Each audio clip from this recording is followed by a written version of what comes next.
O, dito po tayo, mauna na si Mami.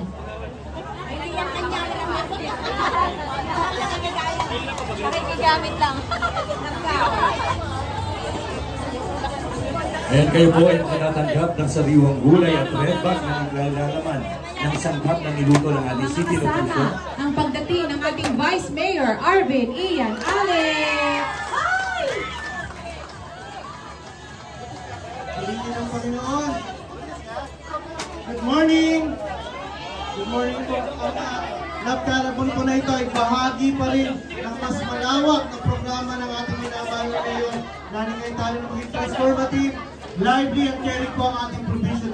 At of course, hindi lang ito dapat nasuportahan natin ang programa. Marami po tayong programa. Nandiyan pa rin po ang Pet Caravan, ang Open Linaw po, ang Open Ngiti, abangan po ninyo at napakarami po. Pero asahan po ninyo, marami po pong programa ihatid po ng Team TLC para po sa ating lahat. Kami po patuloy na magkakaisa, magtutulong-tulong. Gagawa pa po ng mga ordinansa, mga programa, mga pulisiya na tiyak po papakinabangan ng bawat Taguigueño. Muli ito po ang inyong Vice Mayor Arvin Alex. Thank you and God bless po sa inyo lahat. Maraming salamat, Vice Mayor Arvin Ian Alex. Yan, sige po, muli po ay imbita po natin ang ating mga barangay officials para po sa photo. Kasama po ang ating mahal na Mayor Danny Cayetano, ang ating Vice Mayor Arvin Ian Alex.